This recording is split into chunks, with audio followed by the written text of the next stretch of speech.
At the very beginning, I would like to give a few methodological remarks regarding my presentation.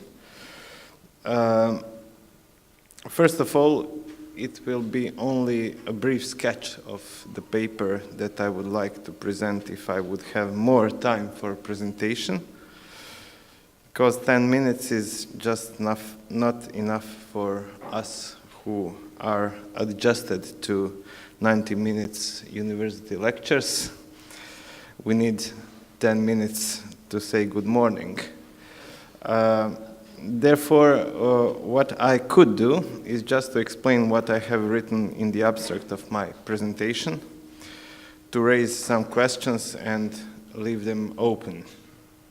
In that sense, it is necessary at least to say a few words about the context or background of my considerations that the topic of this symposium, mythology and imagination, inspired me to. In that sense, you can understand my presentation as an introductory part of my real or imagined presentation. So, regarding the context of my presentation, I would like to question the paradigm of modern science and technology, that is, the paradigm of modern and current technoscience, which is characterized by monoperspectivism and reductionism. I think, namely, that monoperspectivism and reductionism are the main features of the modern science, which prides itself being the only science that is the science with capital S. Such a science clearly separates natural and technical sciences from the rest of everything. Ironically, what rests are the sciences which still preserve the meaning of scientia universalis, that is, the science of the human, the non-human, the subhuman, the overhuman. Modern science separates natural scientific and technical scientific scientificity from the humanistic sciences, so-called humanities, depriving the latter from very title and status of science. Nevertheless, it is not only a terminological issue. A possible description of the source of these problems could be the loss of the whole, the idea of the whole, and the feeling of the whole, as well as the extreme fragmentation and specialization of the science and consequently of the education in the field of the science. In the time of fragmented science, it is more and more difficult to talk about the aims and the goals of science and education in the traditional sense, as well as about the related concepts of knowledge and truth. We are living in the world where the science, that is, the science of nature, which is also segmented and dispersed, lost its right to philosophy. It is not anymore ancilla Filozofija, but it did not become its own master. It became subordinated to technology and to the authority of economic and political machinery.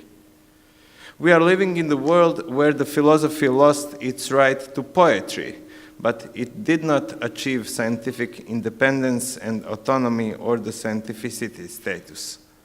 It became ancilla scientia, and it tries to compete with the science at the science's own ground, where it unavoidably loses the game, because in the terms of exactness and objectivity, it can be only an auxiliary discipline of natural sciences or even a hassle to them. Finally, we are living in the world where the poetry, as well as the literature and the art in general, became so marginalized that it lost any right. It has lost not only its constitutive role in the human life, but also its right to enlighten the world as one of the most important ways of reflecting the human and the world. In contrast, but at the very edge of modern consciousness, There is the old-fashioned sketch of the human, the non-human, the nature, the life, the truth, the knowledge, the science, and the education, which should not be idealized, but we could use it in order to find some important footholds for our rethinking today's situation. One of such footholds could be the idea of wholeness and harmony, that is, idea of the order which is neither naturally given nor God-given nor given at all, but it is continuously constructed and constituted by human efforts that show what the human actually is. German philosopher Ernst Cassirer articulated such an idea in the following way. He says, "Science gives us order in thoughts, morality gives us order in actions, art gives us order in the apprehension of visible, tangible, and audible appearances." There is no such an order anymore, because modern science has destructed the idea of wholeness, which is a necessary framework for any human effort directed to the meaning. Unfortunately, monoperspectivism and reductionism are not only mere deviations of a scientific educational model or paradigm, but its very essence, the essential moments of modern technoscience, which tends to be the only science, or at least all determining matrix of the science. Term technoscience comprises a complex network of natural sciences, mathematics, biomedicine, biotechnologies, and information communication technologies, including the old and the new media. It is the unity of modern natural sciences and technology which tends to be the only valid form of understanding and directing the human and non-human life on the planet. This kind of technoscience also forms the coalition with the current forms of economy, neoliberal capitalism, and politics, bureaucratic, militaristic version of liberal democracy, which are in the same way monoperspectivistic and reductionist. This criticism should not be understood as a kind of demonizing the natural sciences and technology, because they cannot be bad as such. Natural sciences, for example, theoretical and fundamental research in physics, also suffer from monoperspectivistic and reductionist model. What the problem is the emphasis which is in the ideal entirety of the knowledge and science put on the one segment of science that becomes the essential element of science and finally the only scientific science. This is well known as a monopoly of natural and technical sciences on the entirety of knowledge and scientificity. German scientist and philosopher Jürgen Mittelstraß says that there are two different types of knowledge or two different aspects of knowledge. On one hand, there is instrumental knowledge inherent to so-called objective and exact sciences and directed towards practical utilization. On the other hand, there is orienting knowledge, knowledge of orientation, inherent to humanistic and social sciences and directed towards creating the orientation in the life of human as an individual and humankind. The problem is that the whole science, including the concept of scientificity, the meaning, the role, and the importance of science, is reduced to its instrumental function. It would not be tragic if those instrumental sciences would be able to comprise the wholeness of the life world. However, they cannot do it, but they even do not have the intention to do it. By adjusting the reality, the human, the nature of the life, according to its own categories and methods, this instrumental science necessarily amputate a whole aspect of the life and the world from the field of scientific relevance and treat it as a side effect of what technoscience can and wish to enclose. Just like Cassirer says, for this triumph of scientific reason, we have to pay a very high price. Science means abstraction, and abstraction is always an impoverishment of reality. So, after the humanity took the historical, cultural, and civilizational road from myth to religion, from religion to philosophy, from philosophy to science, we can, and we should, I think, ask, is it really a success story? The question should be not only what have we reached, but also what have we lost? Namely, the progress of science and scientific rationality discovered permanently the dark sides of this approach, of this progress. Just to quote from the introductory text in the conference book of this symposium, the historic Athenian victory of logic over myth has resulted in a world which has to think long and hard about victories, which is a good conclusion about this question.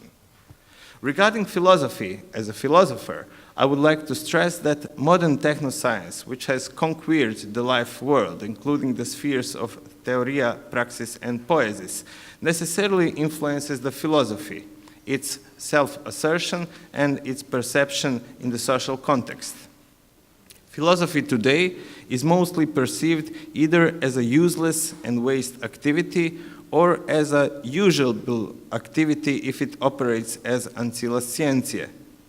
Unlike philosophy in most part of its history, such reduced philosophy does not possess the picture of the whole, nor does it try to achieve it, because it is a mere pendant of natural, technical, or empirical, or exact, or objective science, which reduces not only science and knowledge, but also human experience of the world.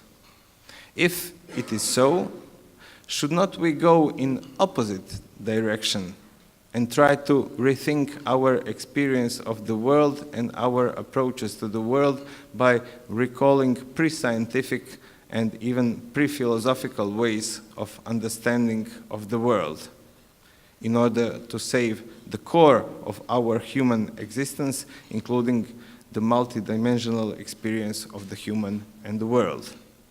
My answer to this question is positive. Yes, we should. And the title of my paper is more the thesis than the question: myth, religion, philosophy, science, and vice versa. The explanation of my positive answer now can be only sketchy in a manner of thesis. We need not only scientific evidence, but also philosophical speculation. Not only philosophical speculation, but also looking at the transcendence which is common to all the religious approaches. Finally, not only religion, especially not only the institutionalized religion, but also a kind of mythological explanations, because they are not only the false consciousness, the primitive, wrong, chaotic, arbitrary pictures, but also a justified way of reaching the meaning of the human and the world, which was and maybe still is relevant. So, my question, my philosophical question, or question related to philosophy is a philosopher allowed to take a gender at the other side than science? That is, to drink from the well of religion, myth, or art, which is also demonized as an irrelevant way of experiencing the world in the world of technoscience of today. My intention, of course, is not to prefer non-rational or irrational approaches against rationality, but to advocate the view that the modern scientific rationality is not the only form of rationality, which should be a model for every human approach to the world. It is not a kind of farewell to science and philosophy as dominant forms of modern Western rationality. It is only an attempt to remind ourselves of the original aims of philosophy and science: the understanding of the cosmos, the nature, the world, and the human, both in their entirety and their particularities, the understanding which has its history, which has to be at least recognized. More general question resulting from such a view would be the question of the role of imagination in scientific and philosophical approach. Is it allowed as well? This is the key question, because according to Predrag Finci, the imagination is the bridge between the real and the possible, and implies both artistic and utopian political and usual philosophical thinking, both theory and practice, or theory and poiesis. If it is so, the imperative of imagination is inherent to philosophical thinking. If it is so, we should not destroy and extinct the motivations which philosophy has been traditionally receiving from religion, mythology, and art. If it is so, we should be open to anything that could help us to understand who are we and what should we do with this unknown. Of course, any approach should be justified, but not only according to rational scientific logic, but also in relation towards the meaning of the life. Thank you.